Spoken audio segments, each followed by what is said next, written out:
I'm Heather Wolcott, and you are tuning in to the Health and Nutrition Success Show, helping you achieve all things health. Are you ready to prioritize and optimize your health? Join me for inspiring, motivating, and educational steps for you to think about playing the long game when it comes to your health and your life. I share stories around how implementing lifestyle changes have changed others' lives, and you will learn how you can do the same. I love blowing minds with cool tips and hacks that can make a significant difference if you try them, and to see the bigger picture of what happens if you don't. After the show, send me an email to let me know how this show has impacted you or the health of someone you love. Health and Nutrition Success starts now. Hey everyone, I'm Dr. Pat, and I am opening up this first show with the most incredible Heather Wolcott. And by the way, this is one of many, many shows we'll do together. I wanted to take a minute to formally introduce you to Heather if you don't know who she is and why today's show is so important. First of all, we are coming out of the gate to talk about something that most of you really know that you need to know about. And then we put our heads in the sand and we don't want to really do anything. And that is about sleep. It's about sleep. It's about circadian rhythm.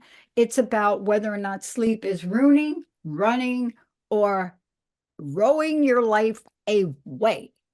And all you can think about is, oh, God, I'm so tired. I'm so okay. If that's you, oh, I'm so tired. Oh, okay. So today's show's for you, but here's what you should know about Heather. This is one of many topics as a health and nutrition success show coach.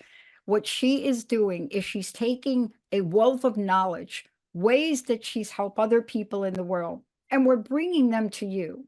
Whether it's cool tips, whether it's hacks, whether it's insights, whether it's how to take a giant leap, whether it's that same old thing you start talking about when you say, oh my gosh, my metabolism is so slow. I mean, that alone is like 5-part series. But she's a national board certified health and wellness coach. You know, she is somebody that has been out in the world that understands functional health, but beyond all that, understands that there is a power and a purpose to coaching people. And I will tell you that you know that. You know that.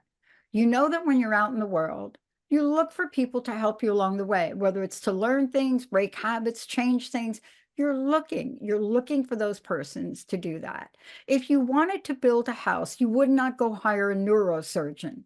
And so this is really the kind of show and content and dedication that Heather has had to helping people get at the root of what is in your way to become expertise alive, well functional, and absolutely out of the box filled with energy. So today, fasten your seatbelt, because what we're doing is sleep or not to sleep.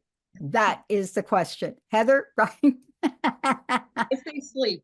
I'd go for sleep on that one. Don't not sleep. Okay. I want to just take a recap here because this is not just like an ism. See, we have all these.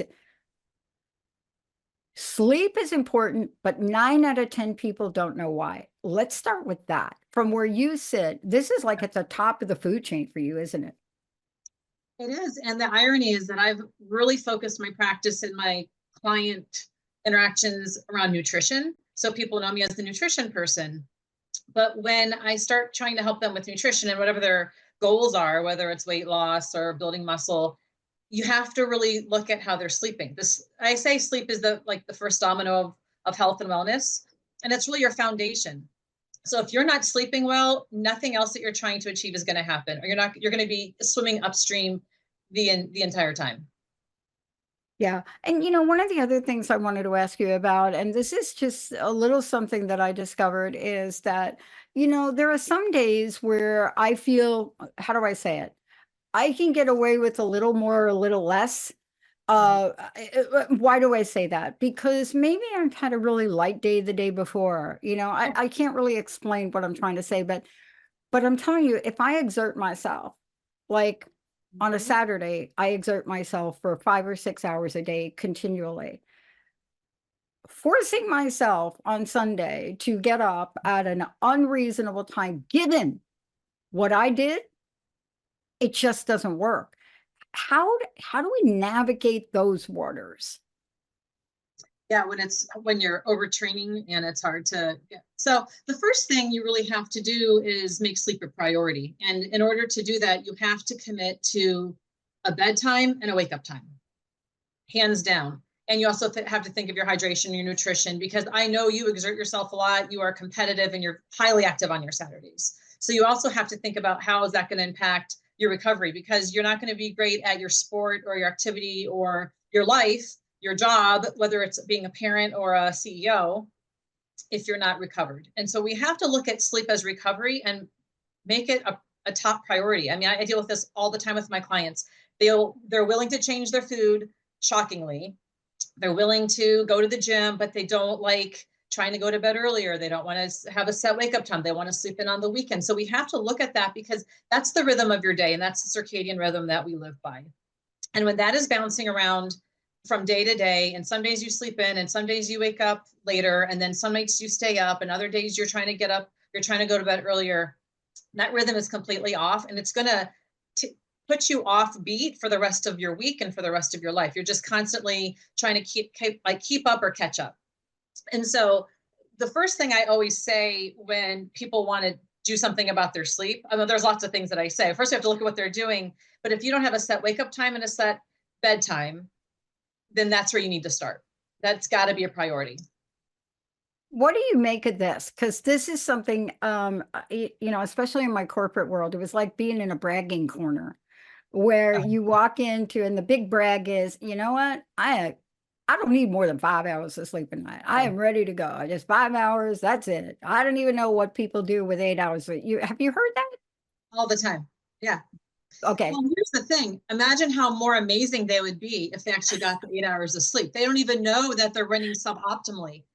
And that's the thing. I think a lot of people are in survival mode. I mean, most people I meet are kind of in survival. So they think that that's the best that they can do because that's just their norm, when they're not trying to get to thrive. They're not trying to get above and beyond just getting up in the day and doing, they think they're great. Well, they could probably be a lot greater if they would prioritize their rest and their recovery. And it's kind of like the new bragging is sleeping a lot more. Sleep is getting a lot more attention. And I used to be guilty of saying, I'll sleep when I'm dead. I'll catch up on sleep when I'm dead. I mean, we've all kind of said that. I'm like, well, that'll be sooner than later, because you're going to die sooner if you don't get the sleep. And people are not, I think, fully educated and aware of the connection of sleep and health. And so just to throw out like a shocking statistic is people who routinely sleep less than 6 hours. So this is routinely, this isn't like you had a bad night or you had a late, you're traveling. Routinely sleeping less than 6 hours a night increase the risk for cancer by 50%. That's an immune system response. If they are sleeping routinely 6 hours or less, their risk for stroke goes up 200%, 400 to 500% increased risk for heart attack. So these are real life situations that if you say, I'll sleep when I'm dead, well, that's going to happen like maybe a decade sooner than if you just sleep now and have more life to live. Yeah. I mean, part of this too is I want to go back to what you said about the immune system response, because when we start to talk about an immune system, the idea that sleeping, like to break your little pattern of 5 and go to 8, is going to lower the risk of heart disease, stroke, diabetes, whatever you are. If it's going to do all of those things, it also brings a new level of, how should I call it, resilience. And what do I mean by that? Let's talk about the way we go through our day. We can be more creative. We can be more productive. Let's talk to that point. See, because the 5 hour a night person thinks that they are, but the reality is the stats don't show that. No, not at all. Research does not support that minimal sleep is making you perform optimally. There's not one study that shows that. And there's a very small percentage of people who have a genetic SNP where they can kind of get by on less than 6 hours. And it's such a small percentage of the population. It's not really anything to consider. If you're sleeping 5 or 6 hours a night, I guarantee you are not living optimally. You're not as creative. Your immune system isn't as good. You're at higher risk of dementia, depression, weight gain, obesity, diabetes. I mean, all of these things are in the camp of low sleep, little sleep. You move that sleep number up, and then that flips, right? You are more creative. You are more productive. You are happier, you have less anxiety, you're in a better mood. You just perform at a better level. Yeah. About 5 years ago, there was a comedy that came out between Seth Rogen and Charlize Theron, where she was all of a sudden president flying around. And there was a scene in that movie that generated a lot of buzz. There were a lot of scenes in that movie that generated, but this one in particular is fairly interesting. Is she's on the plane and he comes in and he's the writer and he's doing all the writing and he comes in and and he touches her and she's standing. And she was taking a power nap. That's what she called it. She was standing and sleeping.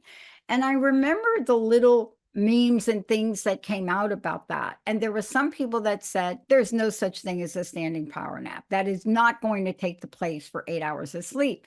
So we've got this like little interesting confusion. Like I can do 5 and then I'm going to take myself a 3 o'clock nap. Can you explain that to people? Because then they add 5 and 3, like 5, then I add what? You see what I'm doing? Oh, like trying to do the math, like the Yeah. sleep math with the nap? Sleep math.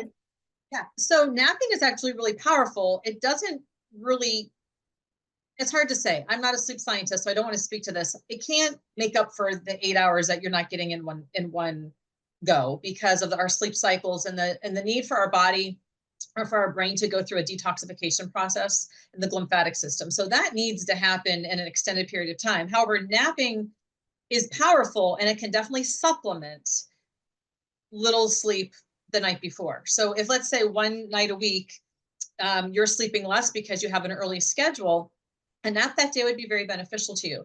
Now there's a key though. There's a magic formula to napping. And I don't know if you know this, Dr. Pat, or not. Your nap either needs to be 30 minutes or less, or 90 minutes. If you try to sleep for an hour, you're screwed, or 3 hours. So you do those in increments. It's either 30 minutes or less, it's 90 minutes, or 3 hours, which is like a pretty long nap, but it works. And that has to do with our sleep cycles and our sleep stages and running through all of them in order to not wake up feeling like we were hit with a sledgehammer. So people will nap for like 45 minutes or an hour, and then they wake up feeling worse and they're groggy. And it's almost like it set you back. So those are kind of the hacks and the tips if you're going to nap. Less than 30, 90, or I guess 3 hours. Here's when you don't want to nap. You do not want to nap if that nap is going to then interfere with you falling asleep later that evening. Bingo. So that's the hang up. So people ask me all the time, what do you think about napping? I'm like, well, napping can be great. It always depends. I'm going to say it depends every time you ask me a question, regardless of what it is. If that nap doesn't interfere with your bedtime, then it's probably appropriate for you. But if you're napping because you're not sleeping well, then maybe that nap is hijacking your ability to go to bed at night. So you just have to know yourself, and you have to kind of pay attention to what's keeping you from falling asleep. If you're having a hard time sleeping, and maybe the nap is helping, maybe it's not. You know, I love that you brought that up because I was into a routine once upon a time, not too long ago, if I must admit, where I had to get up really early, like 4 o'clock in the morning, because I'm communicating with people in another country. And then I would work a full day. And so I ran into the exact problem. I am a tough person to get to sleep. I'm just going to be the first one to tell you that. But here I am, and I was started in the habit of coming home, and that's when I chill and meditate, and then I'm out. But then I wake up and it's time for bed, and it's like that doesn't work, right? Right. And so one of the things I thought about, and this is where I got to. So I don't know if this is right or wrong. So please feel free to correct me right now. I'll be your guinea pig for today. How's that? What I discovered is if I get up at 4 and I work all day long and then I come home and I don't feel like doing anything like active, I'm not going to press whatever people press. Should I just go to bed? Should I simply just go to bed? That's always the question. Usually it's about 7 o'clock. Now I'm up to 8. Now I'm up to 8:30 where I go to bed.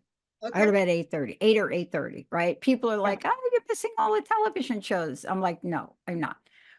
But that was hard for me to adjust to. What were you adjusting it from? I was adjusting it from getting up at 4 and going to bed at 11. Okay. So you went from 11 and you're bumping it up because you were so fatigued and you were so drained. Oh my God, right? From your day. Yeah. So I think there's some wiggle room in there because the key is going to be be as consistent as you can, 7 days a week, give yourself a 60-minute window. So if you are bumping it to like 8:30, whatever, what are you doing on the other nights? And if you can try to stay within an hour window of your sleep and your bedtime and your wake time, 7 days a week, it's actually going to be more beneficial. I mean, if you're just dog tired and if you can go to bed that early and sleep through the night, then that's probably going to be beneficial to you. Does that make sense? It totally makes sense. Yeah. I want to take a really short break, but I'm telling you what we talked about here in a first segment. When we come back, okay, here's the thing that I just got everybody all confused with, but this is a key. Do you have a sleep routine or a bedtime routine? Now, I'm not even going to tell you to even think about it, because what you may think that Heather is going to be talking about may not be what you want. But what we just pointed out to you, please walk away with this. Sleep affects every part of who you are. Your physical, your emotional, your mental, right? Yeah. And and this is the key. And what did you say, Heather? The shorter you sleep, what is it that the shorter you sleep, the shorter you live. I want you to hold that thought until you die. Don't wait until you die to sleep. That'll catch you a lot faster. If you don't hear anything else in this show, just hear that. When we come back, though, there are some solutions. I don't want everybody to think like me, we're going to be able to go to sleep early. Don't even do that thought. Heather, before we go to break, how do people find out about you? How do they connect with you? And more importantly, how do they work with you? Now, sleep is just one area that you do, but how do they find out more? Yeah, so I do have a website that's very easy. It's heatherwolcott.com. But you will find me very active and posting content weekly on my Instagram, which is at Heather Johnson Wolcott. So that's a great place to connect with me. It's a great place to see my content. You can DM me that way. You can also go to my website. You can reach out to me. I work at one-on-one with clients. I do coaching, consultations. I've got a 4 pillars package that I'm rolling out this year, which we're going to hit all 4 pillars of health in 1-hour sessions. And I'm on Facebook at Heather Johnson Wolcott. So social media is an easy way for me to engage with people, and it's a pretty big audience, but my website's always there. I love it. We're going to be back in 60 seconds, everybody. And this is the question. Do you have a sleep routine? Do you have a bedtime routine? Do you even know what that means? Let's take a short break, everybody. We'll be right back.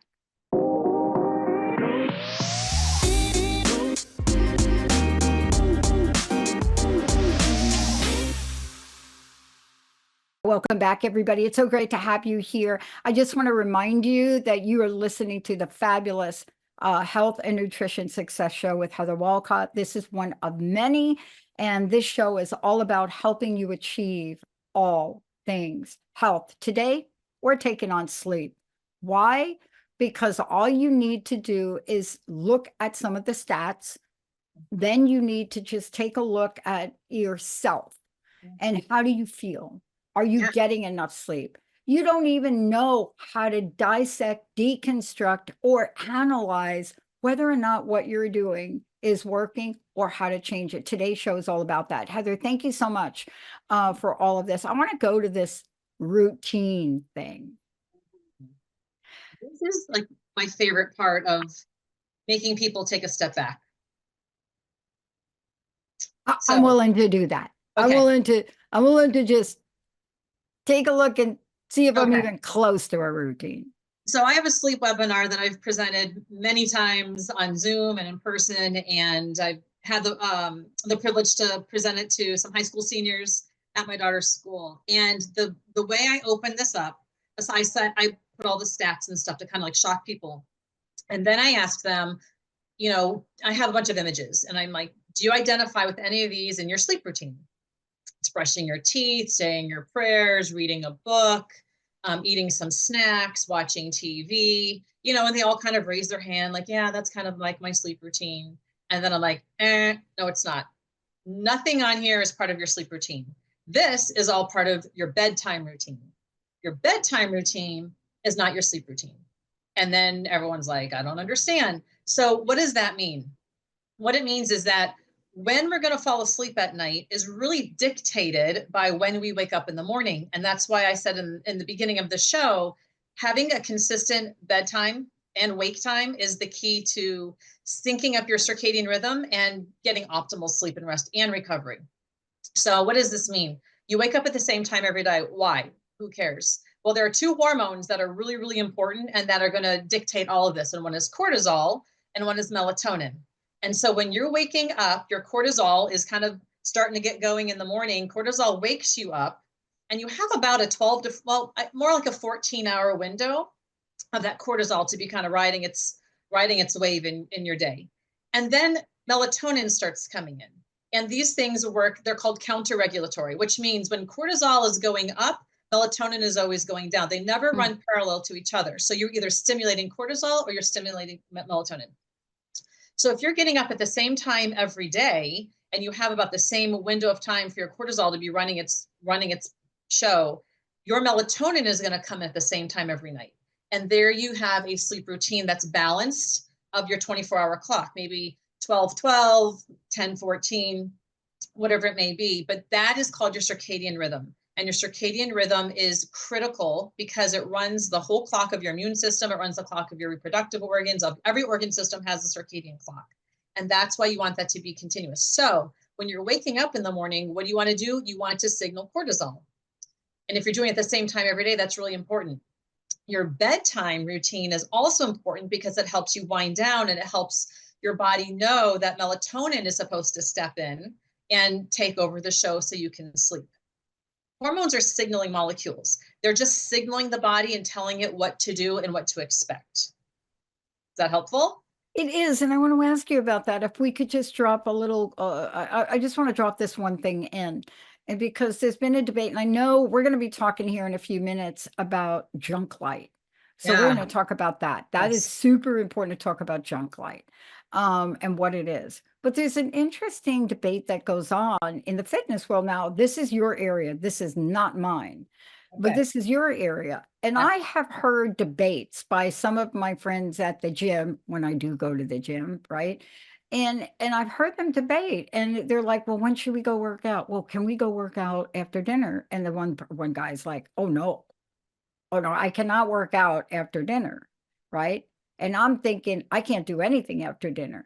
And then the other one's like, well, okay, well, maybe we should work out in the morning. And then the other guy comes back and says, the optimal time for me is 2:00 in the afternoon. And then we look at him and say, hello, we work. So you see that little dialogue. By the way, we never settled on a time. So I'm just trying to be clear.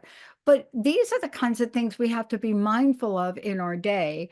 Surely you get up, you go to work.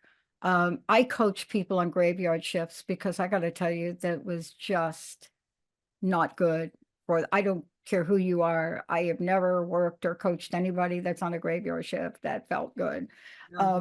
Just say, but things like that. Can we talk about that? Now, this is outside of the junk light conversation. These are just other things we try to cram in our day. Yeah. It's a big can of worms. It's a big question, but it's a good one. And this is what I do one-on-one with clients, because first of all, if you're looking at working out and when's the best time to work out, the best time to work out is when you can go and be consistent with it. So that's the most important thing, because physical activity is right behind sleep when we're looking at longevity, immune system health, and all the benefits that go downstream with exercise. So for some people, if that's after dinner, okay, we can make that work. You have to be mindful and you have to create a workout program that's going to be conducive to your lifestyle. And then also look at, well, what time is your dinner? And then what kind of workout are you doing? What environment are you doing it in? And that kind of filters into junk light, because are you going into a big box gym that's got like grocery store bright lights, which is going to stimulate cortisol? But what can we do to mitigate that to help you come home and then get melatonin kind of to sneak its way back in? So it depends. It's a bigger question, but I think the answer to that is very individual. But you do need to be mindful on your circadian clock. Now, here's an interesting, I like to drop cool tips and hacks. The average optimal time to train in a 24-hour clock for most people, now this is not talking about chronotypes. I also have a webinar on chronotypes, which is so cool, is 4:00 in the afternoon. You want to know why? I do. Our body temperature is about at its peak, and our grip strength is at our peak. So we're working out, our body is most warmed up. We've been fed most likely twice. So we've got good blood glucose. Cortisol is still in the picture. It's not spiked, but it's still in a pretty steady state. And our grip strength is at our peak. Now, I don't want to work out at 4 p.m. I've never worked out at 4 p.m. That sounds horrible to me. But from a physiological standpoint, that's kind of the ideal. So it doesn't matter if that's when my body is most ready. I'm going to be at the gym at 6:30 a.m. before 4 p.m. So again, it's really individual. Yeah. But for your friend who's saying, after dinner, well, maybe for them, they work the type of job where that's where they can go and shift their energy, shift their attention, and maybe get out some stress. Maybe they feel really strong. It's a complicated question, and everything matters. Everything goes into the pot, but it's a great question. That's why I brought it up, because sleep is one part of an equation. Being in the world is the second part. I just happen to bring out working out because of this little chat I had. Now, we did find out, we're going to take a short break here. When we come back, we're going to talk about this junk light thing. What is it? But it's so funny you mentioned that. I just redid my space. Like, this is my studio home. And when I redid this, I told 1 or 2 people, Linda helped me do it. I told them what I would do it. They were like, why? Why? What? Why did you put your office and your fitness equipment in the same room? Why do you have them in the same room? And I'm going to hold that answer for when we come back, because it's a junk light issue. I'm going to hold that answer. You see my space behind you? The whole room is like that, right? I am not talking about jumping on a treadmill and running 100 miles an hour here. When we come back, we're going to talk about this, but there's a punchline to this segment, and it's a mistake. There's a misunderstanding about sleep. Can you tell us what that is? Because it has to do with the sleep bank account we think we have. This is, I address this in my sleep webinar as well. And I fully admit, my children will hear this someday, I'm sure, because I've been now on air saying this enough. It's recorded enough somewhere in the universe. We all lie to our children, and we lie to ourselves that we will catch up on sleep. There is no sleep bank. Because of those 2 hormones that I talked about, cortisol and melatonin, they run in a 24-hour clock. You cannot borrow melatonin from last night and bring it into tonight, and you can't borrow cortisol from tomorrow and give it to yourself today. So that is why the consistency in sleep is so important. You have 24 hours to get it right. You have 24 hours every day, new 24 hours every day, to get up at the same time 7 days a week, or to get up at a certain time and to go to bed at a certain time, honoring the cortisol and melatonin balance in your day. You can't borrow. So when we say, I'm going to catch up on my sleep on the weekend, okay, there's truth that if you sleep more on Saturday than you did Monday through Friday, you're going to wake up feeling better. It doesn't negate all of the, I use the word damage, that happened Monday through Friday, maybe some insulin resistance, cravings, brain fog, maybe some poor performance at the gym. Maybe you got injured because you weren't well rested or well recovered. It doesn't go back and erase that. But what happens when you sleep in on Saturday to make up for your week? Well, now your circadian clock has now been shifted for the day. So it's going to be harder for you to go to bed early, because the time, like the timer started. It's that little timer. So there is no sleep bank. Don't tell my kids. I do tell them they're going to catch up on their sleep on the weekend. Shh. I'm lying. They will find out sooner or later, because I don't want them waking up super early. They really only sleep in like about an hour. And there is about a 60-minute window, give or take, when we say at the same time 7 days a week. Yeah. You get up at 6 for work and you get around 7-ish on the weekends. That's not too bad. But when you're doing like a big swing, like sleeping in till 10 a.m. and then that's just, it's messing up that. There is no rhythm to that. Yeah. And I love that we brought that up, because there are some of us that just, I don't even know what sleeping until 10 a.m. even feels like. Let's take a short break, everybody. 60 seconds, we'll be back. We're going to be talking about junk light, Light. It is critical. It is one of the reasons when you come into both my offices here and in our studio space, I don't turn on fluorescent lights. There's nothing going on in my office like that. I'm the queen of clicking things and clicking nice little lights on. We're going to take a short break, 60 seconds. We'll be right back with Heather Wolcott.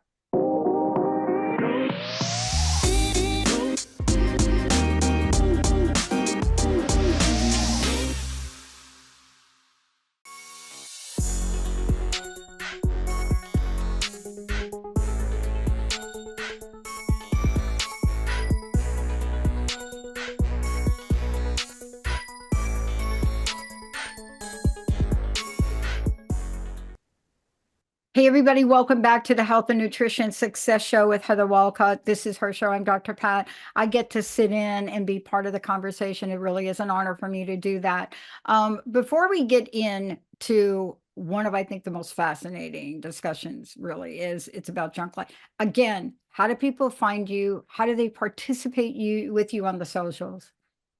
Awesome. So Instagram is probably the best place to find me. I'm active there pretty much 7 days a week. Most of it is professional. You will see my kids and my dog in there once in a while too, but people seem to like that a lot. So my Instagram is at Heather Johnson Wolcott. Same with Facebook. They're linked together. Whatever you see on Instagram, you'll see on Facebook. And my website is heatherwolcott.com. So I'm embarrassingly easy to find on my website.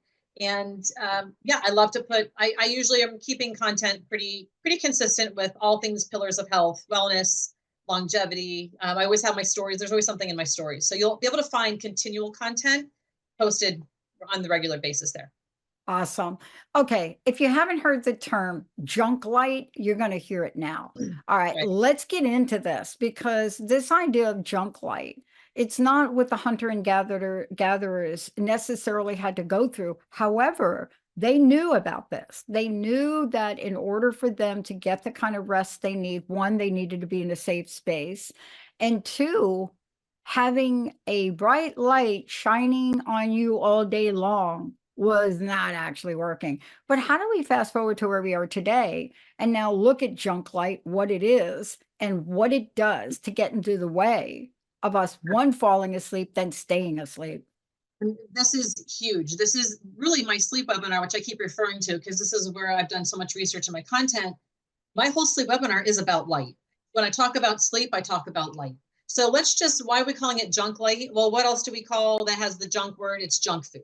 And so let's just look at what junk food is. Junk food is highly processed, unnatural, artificially flavored, scented, colored, whatever, built, produced in a factory.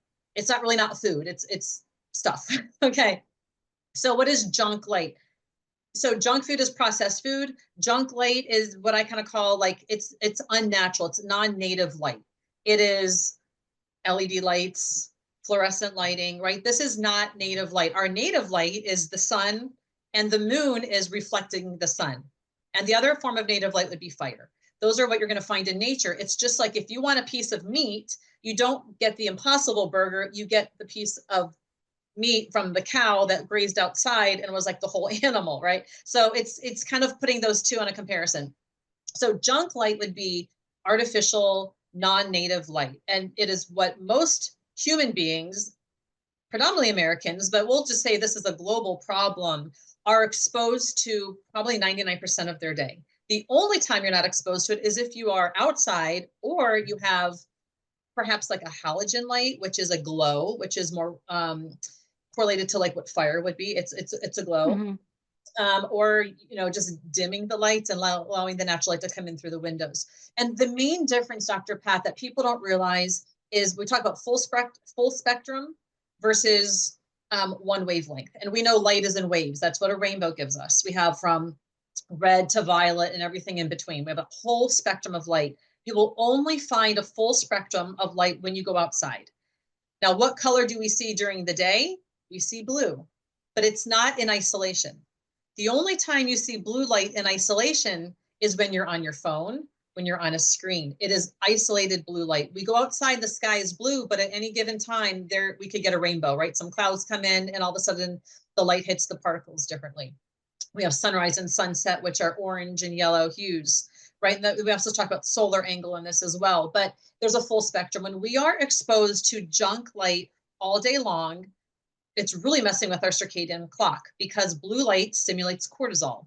So Blue light during the day is appropriate. That's what's happening outside. You look out your window and it's some shade of blue. Maybe it's a blue gray where I am right now. But when the sun sets, there's no more blue light outside. But what's inside of our homes?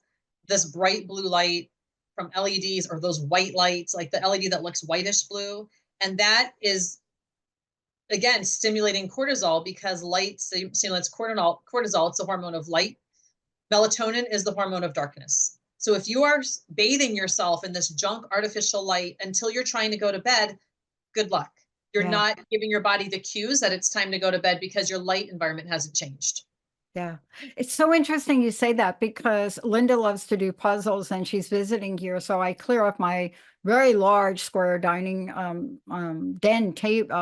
table, coffee table, and she does it. And it's so funny because I pull out my halogen light. I have a standing halogen light that I think is one of the purest lights, right? Yeah. And it's not bright. It's not like you get like a, and so it's funny about this because I've said to myself, I said, how do you do that puzzle and then ready for bed? And I didn't put the light thing together.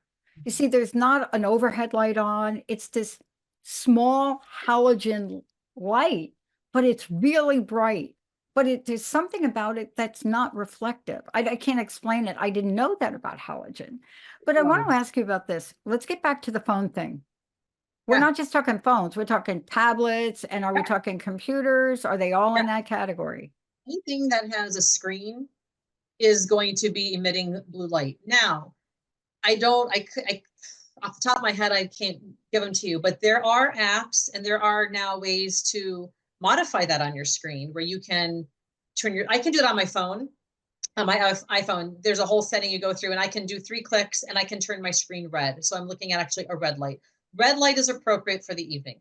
So we think about, well, yeah, what's our native light in the evening? If you're camping, I mean, I could just think of going out in the woods and camping. Yeah. What are your options, right? In the morning, you have a sunrise, it's red, orange, yellow, or it's reddish tones. You've got blue light all day, the sun sets, and then you've got fire. And fire is going to have an yellow, orange, red hue. So red light is not going to be disruptive to your sleep. Red light actually helps signal melatonin. So that's an appropriate light. Now, here's the catch. It doesn't mean you should go buy one of these apps and filters for your computer and then stay on your computer until 10 o'clock at night doing work. This is what modern technology has done, though.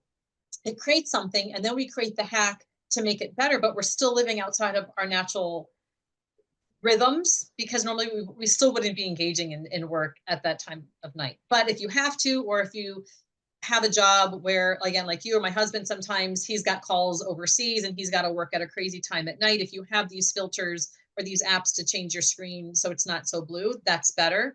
But ideally, you're just turning these things off.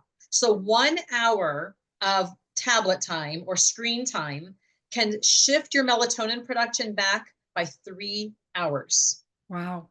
Now, melatonin is the hormone of sleep. Wow. It's not the hormone that keeps you asleep. A lot of people don't understand what melatonin does. Melatonin is a hormone, it's a signaling molecule that tells our body to go to sleep. So melatonin is important for the onset of sleep, but people who take melatonin, and we're going to get to that maybe a little bit later. Yeah.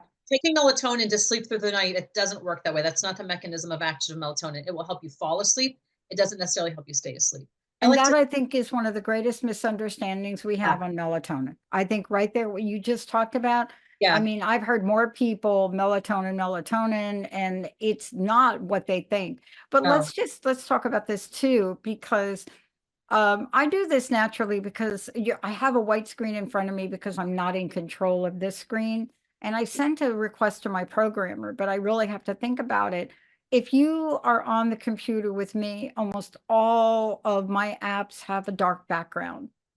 I don't use a white background. Now, I don't know if that helps or not, but I will tell you it's easier on my eyes. But other people come in and they look at my computer and they're like, oh my God, Pat, everything's black. And I'm like, well, I like it black. Well, it's dark. I said, well, I like it dark. Yeah. And I don't know if that came naturally because I felt tired with so much light. I'm on the computer a lot. Yeah. But look, I have a friend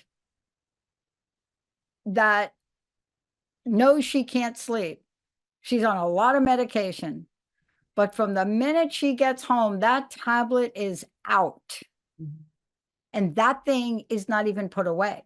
It just like goes with her, it goes up to the bedroom with her. I think it's on the bed. It is that. That's really what we're talking about. That's also junk light. Yeah, and you also have to think about how you're starting your day. So this is really important, kind of jumping back to earlier when we talked about a bedtime versus a bed routine versus a sleep routine.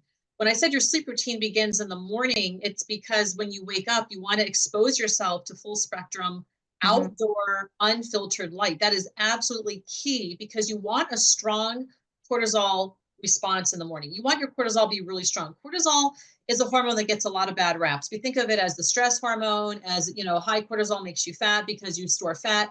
Well, that's true in certain contexts. Cortisol also keeps us alive. So we really need cortisol.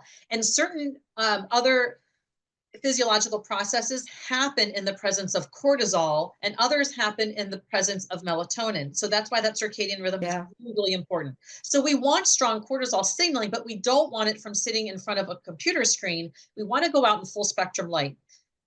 We have a set of neurons in our brain set behind your eyes, and this is a big word, but they're called the suprachiasmatic nucleus.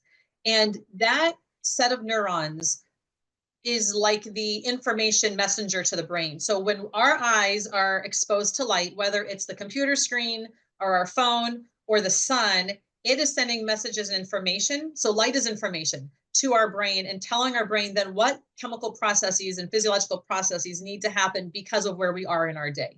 So you want to start off outside.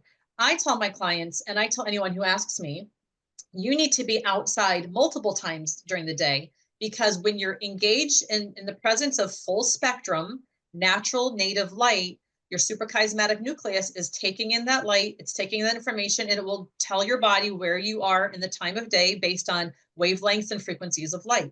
So in the evening, again, you want your inside environment to mimic what's happening outside. You want all of that to be dim. So one of the tips I suggest is if you can't shut off all your lights and put on red lights or just have fires everywhere, I mean, that's not realistic for some people, at least dim your lights, dim them so it gets darker and darker inside of your home because it's signaling to your brain and to your body, oh, we're getting closer to bedtime. Oh, the bright light is going away. Cortisol is coming down. We need melatonin to enter in. They're counter-regulatory hormones. If cortisol is being signaled, melatonin cannot enter. Melatonin is not gonna come into play until that cortisol comes down. That's really, really important. Wow. The other really cool thing that I like to tell people, little cool tip and hack, is also thinking about solar angle. Now, what is solar angle? Solar angle is where is our light coming from? If we're outside in the morning, it's a low solar angle. It's a sunrise. So the angle at which our suprachiasmatic nucleus is receiving the light is from a low angle. And if you go out at noon, it's a high solar angle. So the light is coming down. And we have oscillators inside of our eyes, these receptors that are taking in the angle at which the light is coming so that our suprachiasmatic nucleus can then tell our brain where we are in day. So at the end of the day, we also have a sunset, which is a low solar angle, which means table lamps are important and more beneficial than an overhead light. Overhead light is telling us that the light is coming in from here and that it's noon. Light coming in from a lower solar angle is telling us that it's later in the day. Like if you're going to build a campfire, it's on the ground. So we've got low light coming in. And those are really important cues to help your body sleep. And I can tell you, most people don't know that or they're not paying attention to it. Yeah. If you come in my office room, you'll see that I don't turn on overheads unless extremely need to. But I've often walked into two of our production rooms and I noticed one of the production rooms Stefan's in, they don't always turn the light on. Of course, we're surrounded by windows. But when you walk into the production room, the overhead fluorescent lights are on. And I've often thought, I had a production team at one point in time that refused to turn on the overhead lights. So I had to get lamps for every desk. That's a great. And that that I'm more than willing to do because it becomes a little much. You're staring at a white screen all day. I want to we have time to give people a few hacks for sleeping. I want to come right out of the gate. I have heard more time, I can drink caffeine at night. It doesn't hurt me. Oh, okay. Caffeine, the drug of choice, right? Everyone's favorite drug. Caffeine is an incredible molecule. And I always say, I'm not going to tell you to not drink your coffee or your tea or your favorite form of caffeine. It's timing. And these are the little hacks that can make a difference in your day. So I'm going to tell you right now, well, there is a genetic component. So we're either fast or slow oxidizers of caffeine. So there are people who are fast oxidizers. They can have whatever. I don't drink coffee, so I don't even know what an espresso, or they have a whatever. Let's say 4 o'clock, 5 o'clock. They can oxidize that fast, but the half-life of caffeine is still pretty long. So it's still going to impact on a physiological level. They just still might be able to fall asleep. Again, that's a genetic thing. But here's the tip. A lot of people are crashing in the middle of the day. And so they're going for more coffee between 2 and 4 o'clock because they're just kind of like, they come out of lunch and they're kind of in that food coma, depending on what they're eating. They probably did not get outside and get some natural native light. So they're really like kind of in a zombie zone, and then they're crashing. It's probably because they drank their coffee when they first woke up. Here is the hack. So there is a molecule that our brain produces called adenosine. Adenosine and caffeine are almost identical molecules. They're like one little chemical off. But our adenosine receptors will receive caffeine. So we have receptors and they dock. And it will dock at 2 out of the 4 receptors of caffeine, of adenosine. So if we drink our coffee first thing in the morning, what we're doing is we're blocking, our brain will start producing adenosine. Adenosine is our hormone that starts building up and it builds sleep pressure. So that's why if you are in front of a screen at night and you've got all these bright lights and your melatonin is suppressed, you will still fall asleep. It's not like you have to have melatonin to fall asleep. It runs on another mechanism. It's adenosine that builds up and creates that sleep pressure where eventually we just have to close our eyes. Our body is starting to produce adenosine when we wake up. If we choose to drink caffeine right out of the gate, our adenosine is kind of building up in the wings and all that caffeine is docking at the receptors. By the time the caffeine wears off, it's about 1 or 2 o'clock in the afternoon. It's about 6 hours later and we get a crash because all the adenosine is flooding into dock at those receptors. So it's like we get this wave of this sleepy brain chemical that should be slowly building throughout the day. So here's the trick. The trick is wait about 60, 90 minutes is optimal to have your caffeine. Let adenosine just naturally start flooding, docking at its receptors, and then let the caffeine come in a little bit later, and you won't have that mid-afternoon crash. You shouldn't. You might be crashing for other reasons if so. So that's the big one, is just delaying the caffeine. You can still have it, but don't do it like the first thing in the morning. I would drink water first. I am exact proof of that, because here's the deal. When I work from home, like today, I have a lot of work to do from home, that it's on the taxes and stuff, and I don't bring all of my papers in. But on this day, coffee started very early. When I go in, it's a good hour to wake up, another 30, 40 minutes to drive, and then we make the coffee. It's a good 2 hours before I get any caffeine at all. And I'm going to pay more attention to that, because I think that's important. The other thing we also talked about was naps. There are naps that are helpful to take, right?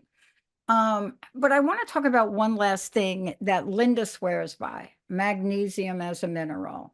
Okay. I like talking about magnesium. She's like, where's my magnesium? I don't even think she understands the importance of it. Yeah. So magnesium is, yeah. Go ahead, she takes it at night. I don't know if that's good or bad or indifferent. It was really interesting. I did research on this when I was putting my webinar together, and the research on magnesium is very interesting. For one, it's one of our most depleted minerals in our soil and our food source. So most humans are deficient in magnesium. So almost everyone needs to supplement with magnesium, unless you're eating like you're growing your own food and you've got really good, rich soil. And there are some people out there who are living that life. Most people aren't, and they don't have access to that. So magnesium is a great mineral to supplement with. Not in the evening as well, but anytime during the day.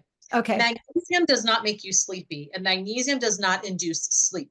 This is what the research shows. The research shows that when you are deficient in magnesium, when you supplement with it, you then sleep better. But people who were not deficient in magnesium and took magnesium had no difference in sleep. So it's really the deficiency that she had that's creating. That's why magnesium is helping her fall asleep. I have a client, I've worked with her for many, many years, And we kind of did a follow-up after, some time, and she was having some time with, I don't know, she had a lot of things going on, anxiety and whatever. And we started talking about the supplements, and I said, "Are you taking magnesium?" She's like, "Well, I take a little bit before bed." And I said, "Oh, I would take some at lunch, and I would take some at bedtime." And she goes, "Oh, I can't fall asleep at work. If I take magnesium at noon, I'm going to fall asleep." And I said, it's not a sleep drug. It's not a sleep mineral. You're deficient in it. It will help you sleep at night. So it's important. It's critical. It's involved in over 300 processes in the body. So magnesium is fantastic. There are lots of forms to take. I don't want to prescribe anything, but there are some forms that are better and easier on the gut than others. Some forms of magnesium can be a little disruptive to your intestinal system. So people can reach out to me if they have a question on magnesium. I can give them suggestions. But it's Thank a you. great supplement to take regardless. And you can't overdose on magnesium. Thank you. You just took the words right out of my mouth, because people are like, it's like vitamin C. I was told somebody to take 1,000 milligrams of my vitamin C the other day every hour because they were really, really sick. But I said, you got to drink with it. And she's like, well, where is all that going to go? I said, goes in your pee. That's where it goes. But thank you for today. Last question. I want to know what your closing messages is. We talked a lot, but there's a real profound message here. What do you want to leave us with, Heather? And please give out your website again. I mean, I've said this already a couple of times on the show. My closing message is to make sleep important, make it a priority. And people are wanting to lose weight. They want to get back on track in, 2025. They've got all of these goals. And I'm telling you, those goals will come to you so much more easily and with greater success if you're making sleep your number one goal or your first priority, because it affects, like we said, every system in the body. It's the first domino of health. And in order to do that, you have to commit to a wake time and a bedtime. I would just start with that. And I would try to keep it 7 days a week and watch what happens. It's amazing when your body will start adapting and you'll start getting tired at that earlier time or whatever time that works for you. Some people don't have to wake up early. They have a job with a lot of flex. It doesn't mean you have to wake up early. And I think that's the other important note. Not everyone likes and is productive and successful if they wake up at 6 a.m. There are some people, I've got clients who are like, I can wake up 8 o'clock and I'm good to go. And their chronotype is shifted a little bit, but that works for them. So it's not like you're not as good of a person if you sleep in and you go to bed a little bit later. You need to be mindful of what's helping you achieve or not achieve your goals. But a set bedtime and a set wake time will start creating a healthy rhythm to your life. And then everything else starts falling into place. When it is all over the place, and there are sometimes we can't control that. That's life. But when you have control over it, that's really, I think, where you have to start and make that a priority, because you won't be as healthy. Your immune system won't be as strong. You won't get lean or as strong as you want to if your sleep is impaired. I love it. Thank you so much for today. Give out your website. Well, first of all, give out your Instagram. And the message that I want to give everybody is start somewhere. We're not saying go from 8 o'clock at night to 6 o'clock at night. We're saying just start. Heather, how do we find out more about you? How do we work with you? So you can work with me. My website is heatherwolcott.com. If you go to services, you'll see the options of packages and all the things I do there with coaching and consultations, but the packages that I have rolling out right now. The best place to just connect with me and see what I'm up to and what I'm putting out on the regular would be at Instagram at Heather Johnson Wolcott. Same thing on Facebook. Those are linked together. You can send me a DM if you have any questions on anything. I love engaging with people on Instagram. People ask me questions all the time. I'm happy to send them links and resources. I just think if you have access to information, it's to be shared and not to be like kept in a box. So I love sharing information. I love sharing resources. If you live in a city where I might know somebody that can be a resource for you, or one of my resources in where I live, I'm more than happy to help people that way as well. Well, this is just the tip of the iceberg, everybody. Thank you for tuning us in, turning us on. And again, if we didn't answer your question, Heather just told you how to get your questions. We'll see you all next time. Remember, this is at the top of the 2025 Time to Be Alive list of things to change. We'll see you next time. You have been listening to the Health and Nutrition Success Show, helping you achieve all things health on Transformation Talk Radio. I'm Heather Wolcott. Tune in second Wednesdays at 11 a.m. Pacific for more pearls to inspire, motivate, and educate you to make changes in your and your family's health and lives. I love blowing minds with cool tips and hacks that can make a significant difference if you try them. In each episode, I share client stories about their successes and their wins. Send me an email to heather@heatherwolcott.com and let me know how the show has impacted you or what you've done to improve your health or the health of someone you love. You can also visit my website, heatherwolcott.com.